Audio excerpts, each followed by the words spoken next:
Hi, welcome to another episode of Suspicious Neighbors! So, Nadia, take it away. The first Sis, pwede ikaw. Ako Okay, sa'yo. ako na pala. So, I'm gonna get ready to take off.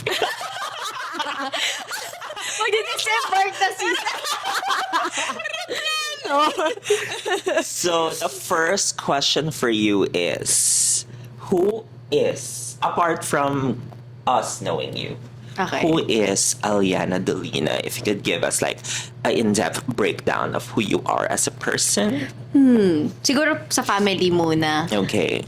I'm the only girl of 3 siblings. I'm Middle child pa, no? middle Same child. kami, Only middle girl child. na middle child pa. Ako only gay, middle child pa. So, very like, Kaya pala. what do you mean? Joke lang. Halika namin. Then, I'm a loving and loyal friend. Ayan. And, parang hindi ko sure sis ha. Then, Nag-isip. Then, ayun, kilala niyo naman ako as a content creator. And guys, ito pa pala, sa sobrang strict ng parents ko, meron akong personal bodyguard.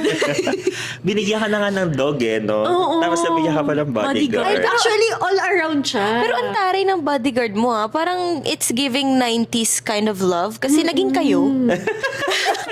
na ano mo nga, na-share mo nga sis na you're the middle child Yes. and the only girl. How's your childhood? Actually, masaya sis, I would say. Lalo na kasi lumaki ako sa family na ako lang yung girl. Kapatid ko, 2 boys. Parang for me, naging boyish din ako at some point. As in, malalang boyish, guys. Lumaki kasi ako sa village, guys, na kaklose namin yung mga neighbors namin. Then, mostly boys sila.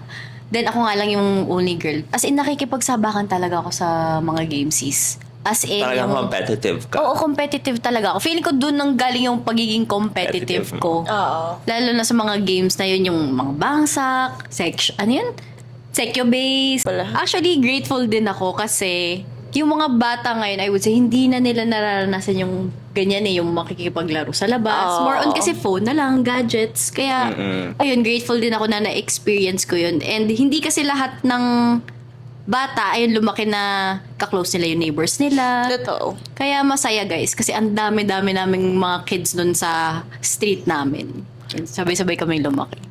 I would say, iba yung personal and physical connection talaga ng isang random person for you if lagi mo silang nakakasama. Yeah. True. If lagi mo nakakalaro, especially kasi parang hindi lang siya memories, more of like the bonding in itself. Yeah. Kasi sa online, meron namang bonding, meron namang catch-up. Pero like, super... Iba yung in-person. Iba talaga kapag in-person. Saka yung mag-grow talaga kayo Together. Yeah, super, nga siya. Grabe. So sis, can you share a defining moment in your life that led you to who you are today? Eto career-wise. And I feel like paulit-ulit ko na siyang nakwento and nasabi. Like I've mentioned before, mahilig ako manood ng YouTube vlog, especially nung teen pa ako. Ang pinapanood ko nun is yung mga British YouTubers, ganon. And na-inspire ako kasi sinishare nila yung life nila sa maraming tao. Kaya na-inspire ako na mag-vlog din. To do the same. Pinapanood mo pa rin sila until now? Until now, hindi na. Hindi. Pero that time, as in, araw-araw, inaabangan ko talaga. Kasi uso pa nun yung mga daily vlogs eh. Talagang araw-araw yun. Oo, sis, Oh meron my talagang. God. Meron kasing YouTuber specifically, si Louie Cole. Everyday siya nagpo-post. Tapos Yeah. nagka-travel siya. Everyday ko siya pinapanood. Oh my God. Parang na-manifest mo din for yourself. Kasi parang ang saya na nag-explore siya. Talagang sinusulit niya yung life niya. Yeah. With that, sis, meron ka bang lesson na you had to learn the hard way? And how did it shape you? For me, natutunan ko siya sa family. Yeah. At some point in my life, I learned na dapat hindi ako umaasa sa ibang tao. Na kailangan mag-grow din ako independently. Dapat gawin ko yung mga bagay-bagay na ako lang. I mean, it's okay naman na tulungan ka ng ibang tao, mag-seek ng advices. Pero yun, at the end of the day, dapat kaya mo dapat strong ka as a person. Yeah. Yeah. Kasi lalo na ngayon, ang cruel ng mundo. walang ibang makakatulong sa'yo kundi ikaw. Sarili mo. Yeah. Would you say na nagawa mo na siya or nagagawa mo siya? Oo, for me, nagagawa ko siya. Kasi may mga bagay ngayon na hindi na talaga ako maasa sa ibang tao na ako lang yung gumagawa. And honestly, ang sarap sa feeling ng ganun. Totoo. True. Na parang, for me, accomplishment siya eh. Totoo. Yeah. Diba? Being an independent human being is both a challenge and a blessing. True. Diba? So, yeah, moving on. If fear wasn't a factor for you, ano yung gagawin mo tomorrow? If fear wasn't a factor, siguro, yun sa mga bucket list ko. Yung mga adrenaline junkie na activities, mga skydiving, gano'n. Yung parang feeling mo mamamatay ka na. yung Feeling mo last day mo na sa earth. pero yung mafe-feel mo na ang saya. Yeah. Gusto kong maranasan yun. So, adrenaline junkie, paano yan? Ano ka, lapitin ka ng disgrasya, be? Ayun nga din Oo nga eh. So, baka mamatay talaga ako, Bega, pag nagganon ako. Habang bumababa, nakaganyan. Tapos siya naginising. Paggising, tapos na. Hindi naramdaman. Kapag skydiving na nga ako, how does it feel? Dead. I'm dead. Splat. So, looking back at your life, Taray. diba? May pag-playback. If your life were a movie, what genre would it be? And sino yung gusto mong artista na gumanap as Aliana, Lalu, Dolina? Ako kasi growing up, nahilig talaga ako sa romantic comedy na movies. Yeah. Hopeless romantic kasi ako eh. Even before na wala pang jowa. As in, sabi ko, paano ko kaya mamimit yung jowa ko? Ganyan. Yung mga meet cute, ganun. Yeah. So, hopeless romantic talaga ako, guys. Kaya, ang gusto kong genre is romantic comedy. Tapos, ang actress na magpa-play as me is, nakalimutan ko yung name niya. Siya yung sa Davao. Si Rachel. McAdams. Oo. Ayun. Siya yung gusto kong umarte sa buhay ko. Rachel Ango. Ayun, hindi. Pero kasi ang galing niya. Oh, magaling nga siya actually. Davao? Sino yung partner niya doon? Si Channing. Si Channing. Siya din yung sa The Notebook. The Notebook. Yeah. Alam ko Tapos siya. sa About Time siya din. About time. So, kapag natapos na yung pagiging box office queen mo, nakatulog ka. Tapos nagising ka ulit. Tapos yung pagising mo, the next day, Tulog ka ulit. the next day na siya, di ba? Tapos gumising ka ulit. Ay, shit, 4 a.m. pa lang, tulog ka ulit. Okay, gising na. Ayan na yung tomorrow. Oo. Ayan na yung tomorrow. Laro. Tapos nagkaroon ka bigla ng talent. Brand new skill or talent. Pero natulog ka lang nun, ha? So, ano yun? Siguro kumanta. Example nga ng current Ay, now ayoko. para ma-compare. Ang saya, wag na. Wag na kayo humanap ng Example. comparison. Eh kasi box office queen ka. Siyempre, nagkaroon ka na multi-hyphenate ka na. So, kailangan kailangan ng example. Pressure. Ayoko, baka hindi na sila manood ng episodes natin So, kapag kapag kumanta ako. singer ka, anong klaseng genre? Opera.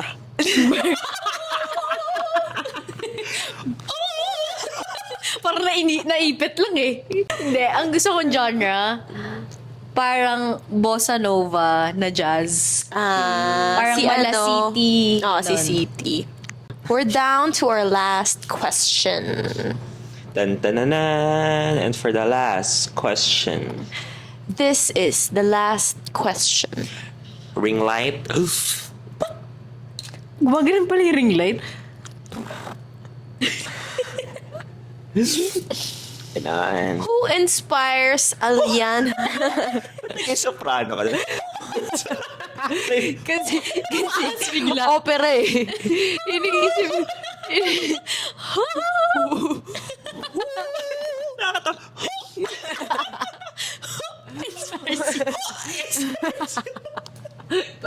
Parang pumalo sa badminton. Inspires. Hindi ka mag-uwakit. Like smash sis. Kapag tumataas na yung eyeball mo. Who inspires Aliana Dolina the most and why? Okay lang. Ako lang yun. Yabang. Family, si mama especially, then friends din of course, and si CJ, then yung future self ko. No. Ay, ganun. perfect. Parang Perfect. gusto ko gawin lahat for my future self. Yun. Naks. Oo nga. Ay, nabasa ko yung kay... Kaso nag-cliff diving. Namatay. Kasi nag-skydiving. Nag-skydive. I wanna be the best version talaga of myself in the future. True. Perfect. Ang sagot. Okay, so for the last question that we impromptu improvised. So since you've been in the industry since 2020, and I think marami na rin naman nag-look up sa iyo to our listeners, kahit hindi listeners, mga nanonood sa vlogs and stuff like that. What's the, if you could share like a one piece of advice, like in general lang, what would it be? Siguro like maybe a lesson or like mga experience mo sa life based doon sa mga napagdaanan mo before. Yeah. An additional message to it is yung ano pa ba yung aabangan nila sa'yo. Ay, taray ng paano. Hindi mo alam, very asap ang hosting ko today. ba? Very asap, Parang it's giving yung launching ng movie. Parang magla-launch ng new vlog. Okay, go. Advice. Siguro ma-advice ko, lalo na sa mga young people na nanonood sa akin, is to keep on believing. And kung may ima-manifest kayo, guys, i-manifest nyo yun. Kasi, for me, it works talaga. Totoo. Na kahit sabihin yung, ay, hindi ko magagawa yan, ang layo pa niyan. Kaya nyo yan. Basta, don't stop believing in yourself, tapos work hard kasi talagang magpe-pay off yan. Yeah. Then, sa mga aabangan nila sa akin, guys, more vlogs to come. Ayan, living alone vlogs, more travel vlogs, and more content pa, guys. Alis ka na naman? Natakot ako doon sa more travel vlogs. Alis ka na naman? Ay, syempre kasama kayo dun. Parang natakot ako. Wala, kasi yun talaga yung na-enjoy ko right now eh. Actually, Mag-explore. guys, naniniwala kami sa manifestation. True. It works talaga. Parang magugulat ka na lang, nasa harapan mo na yung wini-wish mo dati. Idasal nyo lang. True. Tarang manifest, tapos mag-pray lang kayo. True. Ganyan. Kasi parang yun lang din yung pinanghawakan namin dati. Yeah. Kasi wala naman tayo dito before, pero True. look at us now, diba? True. So, ayun lang naman, guys. I hope you guys learned a lot from Aliana's experiences at saka sa mga minanifest niya na nagkatotoo. True. Sa mga lessons na napagdaanan niya. Yeah. So, sis, thank you for sharing your thoughts and opinions in life. Yes. So, sana may napulot din kayo doon. And I feel like... Talaga sinundan ko siya. Ako din nagulat ako eh. And yeah, so sana nag-enjoy kayo, guys. Yeah. And I hope you guys continue supporting us. Yes. Yes. Sa panonood sa amin, we appreciate it. I know we've been, inconsistent lately. We Bumabawi will. kami, guys. So, abangan nyo lang ng abangan and keep on Yes. supporting us. Yes, we promise we'll make time for suspicious neighbors and for you Yes. guys. So kung meron kayong mga suggested topic, again, just comment down below. Let us know, guys. Yeah. So yun lang naman. That's about our episode. Thank you so much, sis. Thank you so much for having me. Of course. And with that, this is Marcos. Aliana. Nadia. And this is Suspicious Neighbors. Bye, guys. See you on the next episode. Bye-bye.